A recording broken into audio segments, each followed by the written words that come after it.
Express से एक मालगाड़ी टकरा गई है, जिसमें 5 लोगों की मौत की पुष्टि फिलहाल कर दी गई है। 30 से ज्यादा यात्री घायल बताए जा रहे हैं। टक्कर के बाद दोनों ट्रेन की बोगियां पटरी से उतर गई हैं। रेस्क्यू ऑपरेशन लगातार जारी है।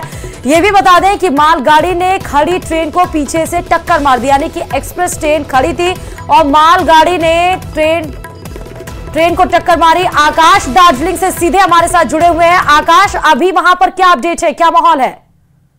देखिए श्रुति, मैं आपको बता दूं कि मौजूदा समय में जो हमें जानकारी मिल पाई है उसमें 5 लोगों की मौत की पुष्टि की गई है। साथ ही बताया गया है कि 25 लोग गंभीर हैं।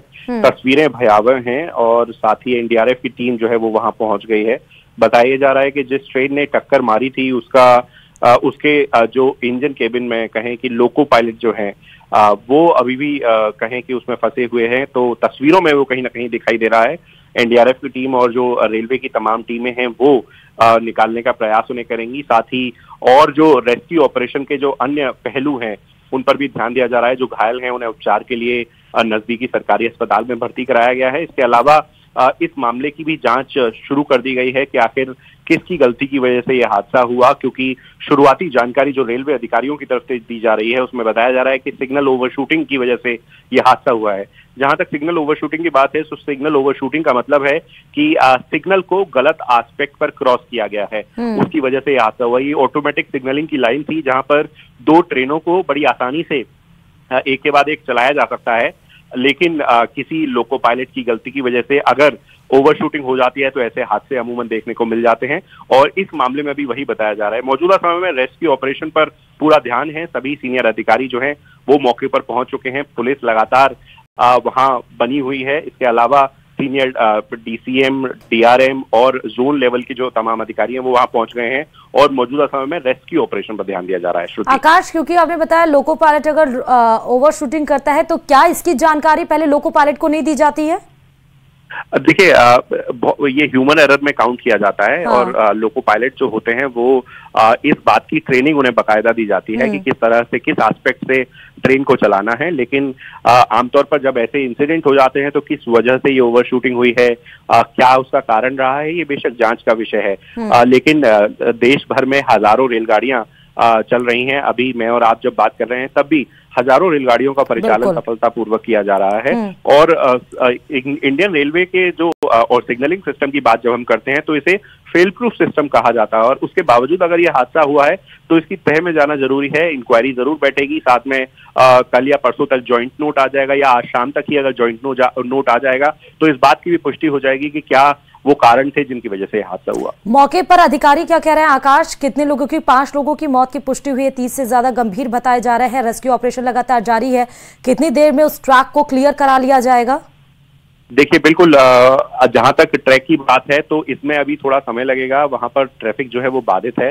अप और डाउन लाइन दोनों ही कहें कि दोनों ही तरफ से ट्रैफिक अभी नहीं आ रहा है। मौजूदा समय में जो ह्यूमन लाइव्स हैं, जो जिंदगियां हैं, उन पर ध्यान दिया जा रहा है। 5 लोगों की डेथ की बात कही गई है। साथ ही 25 लोग इस हादसे में घायल बताए जा रहे हैं। उन लोगों को उपचार के लिए अस्पताल में भर्ती कराया गया है। रेस्क्यू ऑपरेशन का काम जो है वो चल रहा है और उम्मीद की जा रही है कि जल्दी से जल्दी ट्रैक को भी क्लीन कर यहाँ पर ट्रैफिक रिस्टोर कर दिया जाएगा। क्या रेल मंत्री अश्विनी वैष्णव के भी पहुंचने के आसार हैं?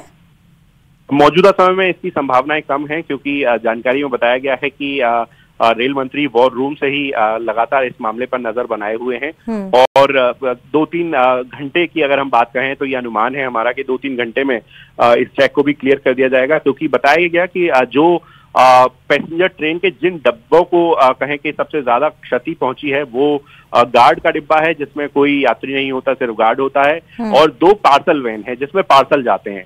तो सीधे तौर पर जो पैसेंजर डिब्बे हैं उनको नुकसान नहीं पहुंचा है, या कहें कि आगे के जो डिब्बे हैं जो प्रभावित हुए हैं तो उनको कम इंटेंसिटी के साथ, लो इंटेंसिटी के साथ वो जो हिट है वो हुआ होगा और उसकी वजह से ये जो घायलों की संख्या हमें मिल रही है। बहुत शुक्रिया आकाश तमाम जानकारी देने के लिए। आकाश हमारे संवाददाता दार्जिलिंग से सीधे जुड़े हुए थे। तस्वीरों को समझाने की कोशिश, वहां के मौका वारदात पर क्या कुछ चल रहा है वो भी बताया। ये तस्वीरें हम आपको बता रहे हैं बंगाल में ट्रेन हादसा, एक खड़ी एक्सप्रेस ट्रेन पर जहां मालगाड़ी स्पीड में आते हुए और उस ट्रैक पर खड़े एक्सप्रेस ट्रेन को टक्कर मारती है। 3 बोगियां ट्रेन की पटरी से उतर जाती हैं, जिसमें भीषण सड़क हादसा होता है। दार्जिलिंग में ये बड़ा हादसा हुआ।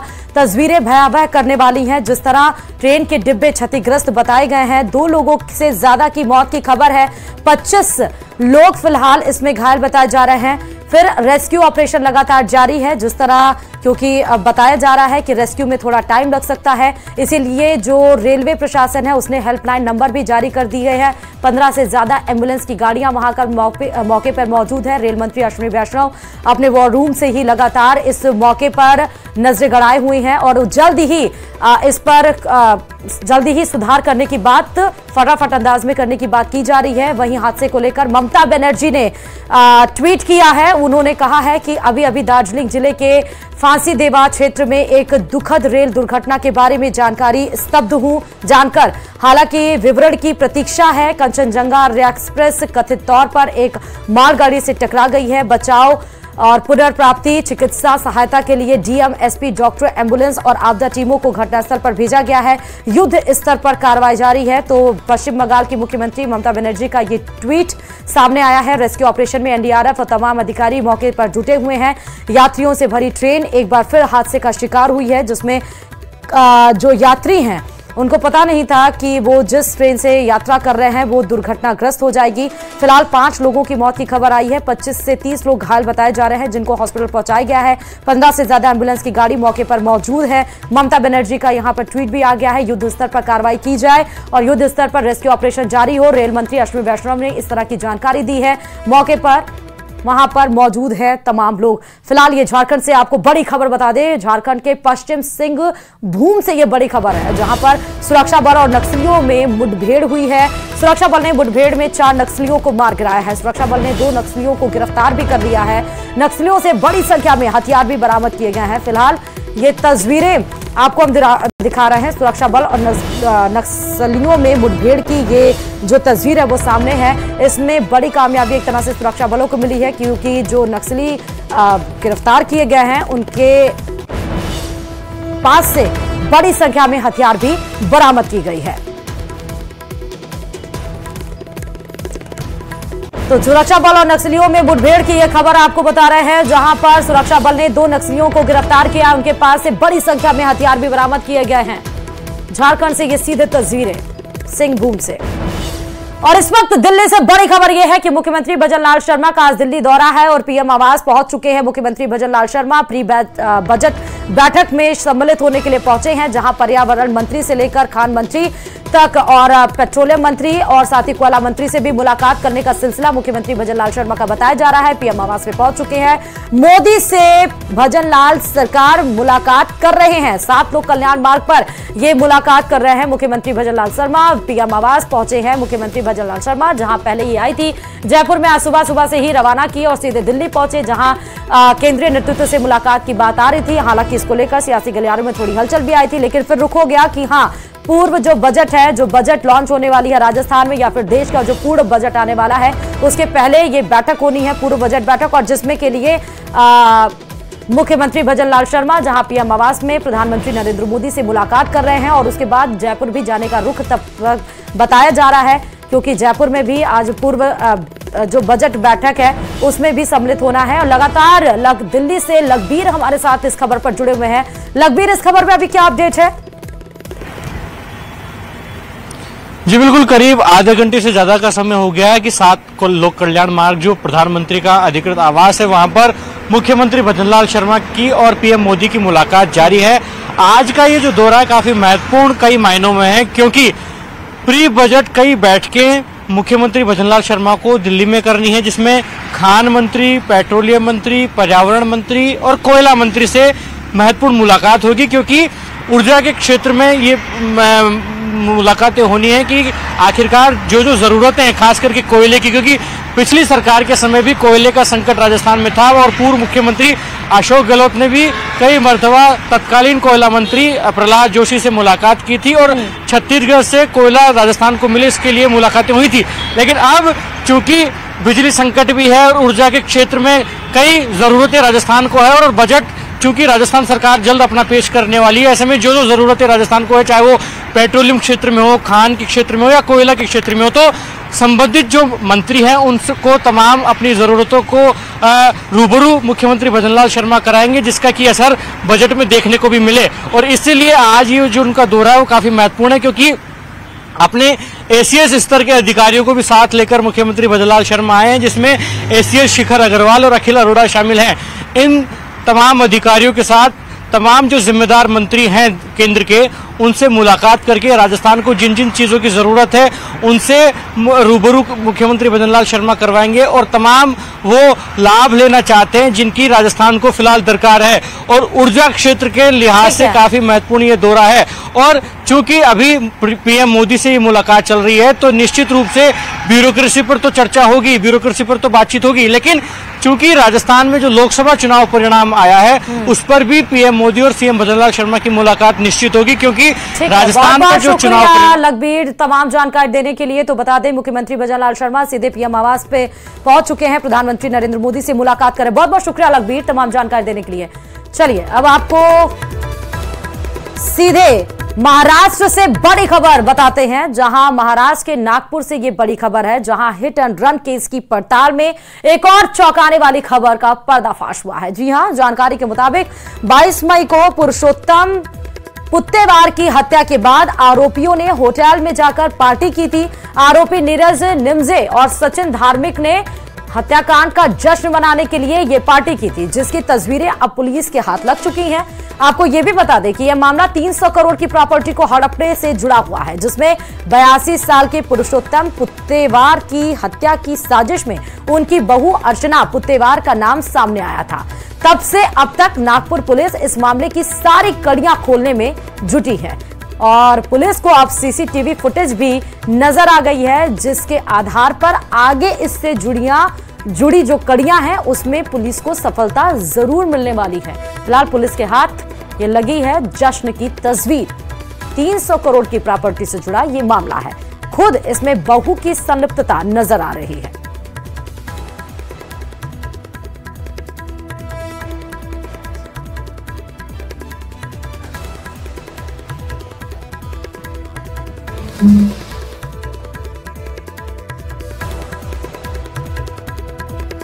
ये बड़ा केस है, हिट एंड रन केस में, और लगातार महाराष्ट्र में जो हिट एंड रन केस है वो नजर आ रहा है।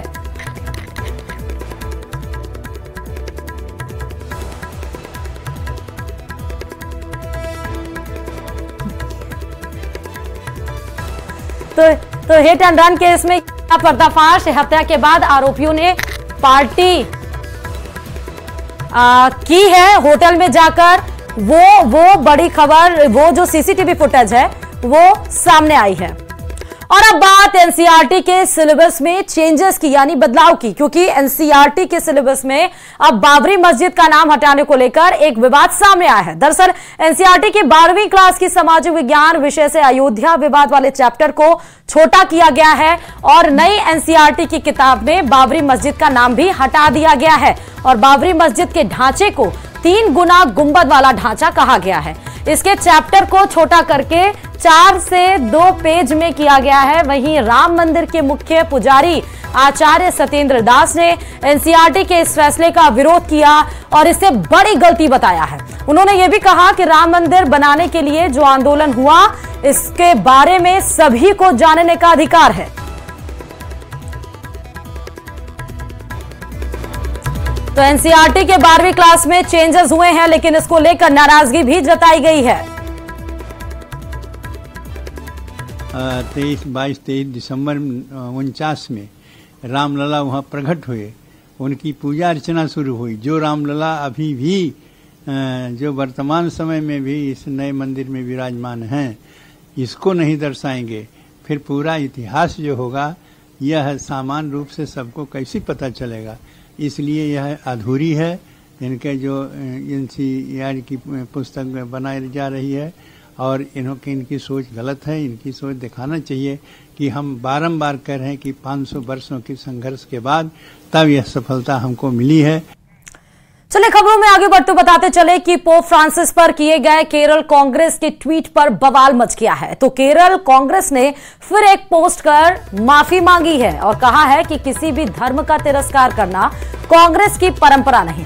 दरअसल केरल कांग्रेस ने इटली में प्रधानमंत्री नरेंद्र मोदी और पोप की मुलाकात की फोटो साझा करते हुए तंज कसा था और लिखा था कि आखिरकार पोप को भगवान से मिलने का मौका मिल गया है। तो कांग्रेस केरल की तरफ से ये tweet, finally the Pope got a chance to meet God, यानी कि पोप को भगवान से मिलने का मौका आखिरकार मिल गया है। और फिर केरल की तरफ से सफाई आई, यानी कि कांग्रेस की तरफ से, कि कांग्रेस किसी भी धर्म के बारे में ऐसी मानसिकता नहीं रखती है, किसी भी धर्म का अपमान करना हमारी परंपरा नहीं है। सफाई दी गई है। 3 तस्वीरें भी हम आपको दिखा रहे हैं। इटली में G7 समिट में सम्मिलित होने के लिए प्रधानमंत्री गए थे, तो तब उन्होंने इटली में पोप से मुलाकात की थी, जिस पर विवाद छिड़ गया। केरल कांग्रेस की तरफ से ट्वीट किया गया कि आखिरकार पोप को भगवान से मिलने का मौका मिला। फिर केरल कांग्रेस में इस पर माफीनामा मांगा। फिर बीजेपी की तरफ से इस पर रिएक्शन आया। फिर सोनिया गांधी और राहुल गांधी पर हमला भी इस मुद्दे पर किया गया।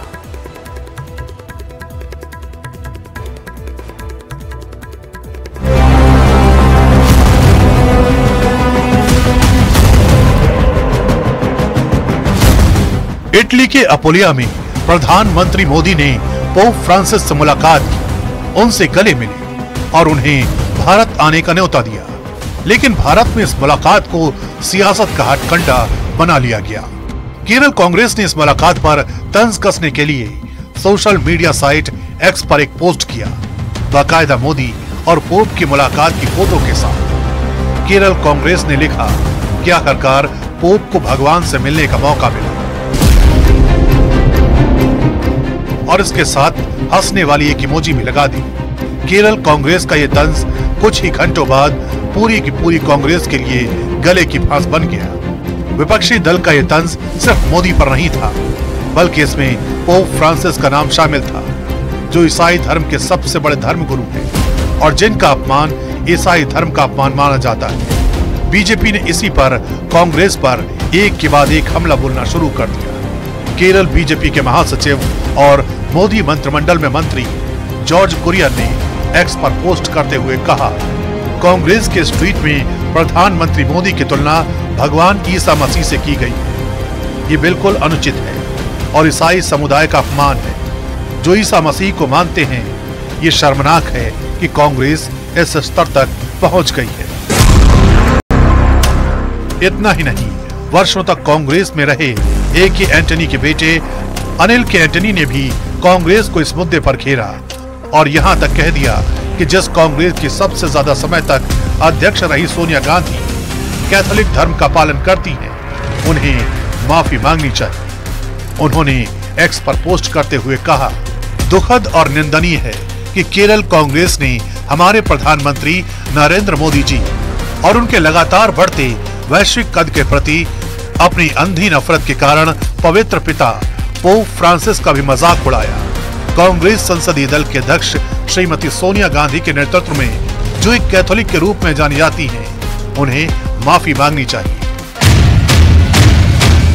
बीजेपी ने इस मसले पर राहुल गांधी को भी घेर लिया और ये सवाल खड़ा किया कि क्या यह पोस्ट राहुल गांधी के कहने पर किया गया। बीजेपी के अजय आलोक ने एक्स पर पोस्ट करते हुए कहा, अभी से अगले 5 साल तक ये झंडा मुसलमान पटाओ और अपना बनाओ रहेगा। जब हिंदुओं की फिक्र ही नहीं तो ईसाई को कौन पूछता है? क्यों? कांग्रेस बताए कि ये ट्वीट क्या राहुल गांधी ने कहा था करने के लिए? मोदी और पोप की मुलाकात पर केरल कांग्रेस के तंज ने कांग्रेस को ऐसे कटघरे में खड़ा किया कि उन्हें आखिरकार ईसाई समुदाय से माफी मांगनी पड़ी और ये कहना पड़ा कि कांग्रेस किसी भी धर्म का अपमान नहीं करती। हालांकि अभी ये मसला खत्म नहीं हुआ है, इस पर सियासत जारी रहने के आसार हैं।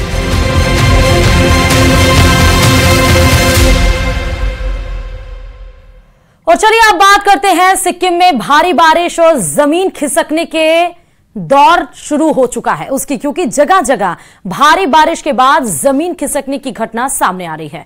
यहां मंगन जिले में जमीन खिसकने से पूरी सड़क बह गई और वहां एक बड़ा गड्ढा बन गया, जिसकी तस्वीर हम आपको इस वक्त दिखा रहे हैं।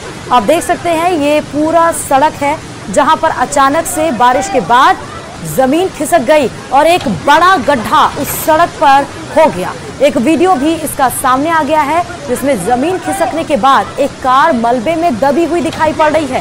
साथ ही सड़क बह जाने की वजह से मंगन जिले का संपर्क दूसरे जिलों से टूट गया है।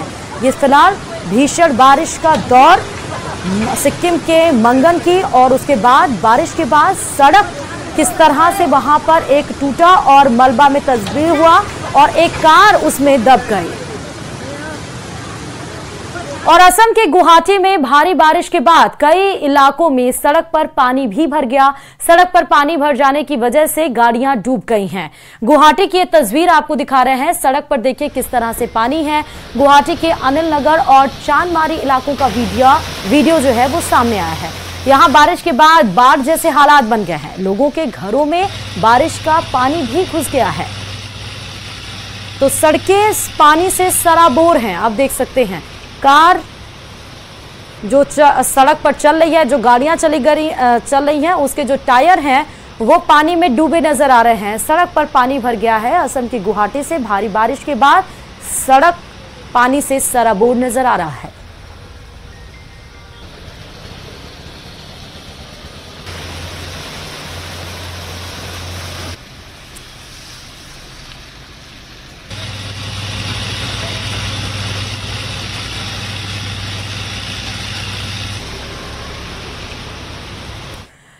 और उत्तर प्रदेश में सिपाही भर्ती की तैयारी शुरू हो गई है। उत्तर प्रदेश की अगर हम बात करें तो पुलिस भर्ती और प्रोन्नत बोर्ड ने इसके लिए जिले के कप्तानों को चिट्ठी लिखी है और जिसे बाद में महकमा परीक्षा कराने की तैयारियों में जुट गया है। यानी कि परीक्षा आने वाले कुछ हफ्तों में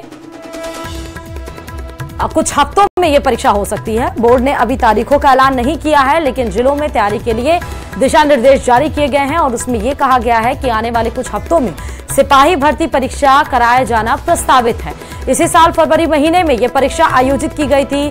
60,244 सिपाहियों की भर्ती की यह परीक्षा पेपर लीक के चलते निरस्त भी हो गई थी। लिहाजा इस बार भर्ती बोर्ड हर कदम फूंक कर रख रहा है और इस बार भर्ती बोर्ड ने अब सभी जिला कप्तानों से एक रिपोर्ट तलब की है और प्रश्न पत्र की सुरक्षा के मद्देनजर रिपोर्ट मांगी गई है।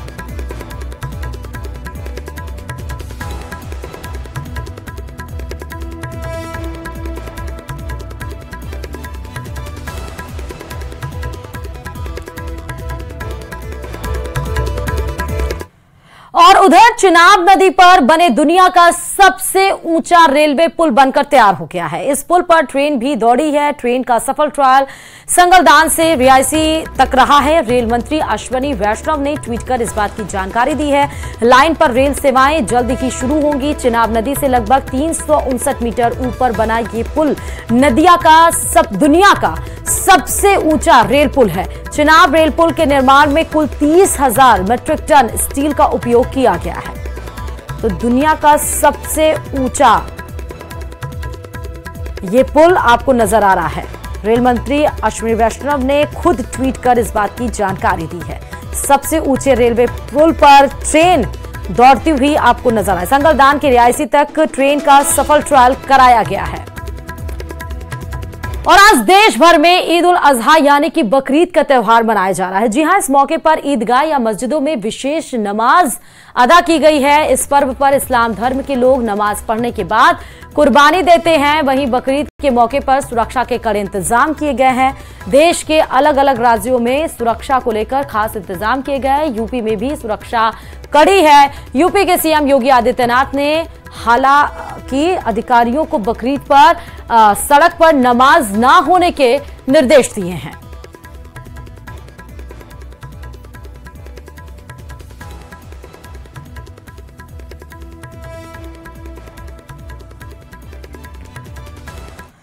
और अब बात लोकसभा चुनाव की, जो कि हो चुका है, लेकिन बीजेपी को पूर्ण बहुमत नहीं मिला। विपक्षी दलों की सीटें बढ़ गई हैं। कुछ राज्यों में बीजेपी का ग्राफ नीचे चला गया है, लेकिन तीसरी बार मोदी की सरकार बन गई है।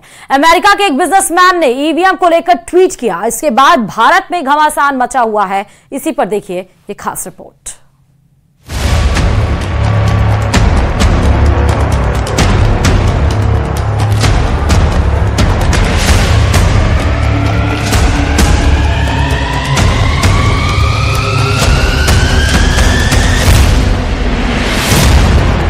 लोकसभा चुनाव हो चुका, बीजेपी को पूर्ण बहुमत नहीं मिला, विपक्षी दलों की सीटें बढ़ गई, कुछ राज्यों में बीजेपी का ग्राफ नीचे चला गया, लेकिन तीसरी बार मोदी की सरकार बन गई।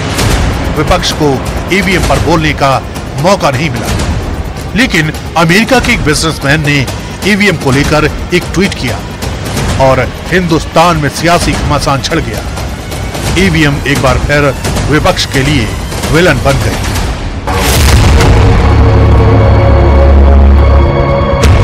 दुनिया के सबसे बड़े लोकतंत्र में आम चुनाव को सफलतापूर्वक किया गया तो दुनिया के तमाम देशों ने इसकी तारीफ की, लेकिन रविवार को अमेरिकी राष्ट्रपति चुनाव के लिए ईवीएम के इस्तेमाल पर अमेरिकी बिजनेसमैन एलन मस्क ने सवाल उठाए। चलिए बिग ब्रेकिंग में फिलहाल इतना ही और आप देखते रहिए प्रदेश का नंबर 1 न्यूज चैनल और आगे जरूर देखिए 100 गांव 100 खबर।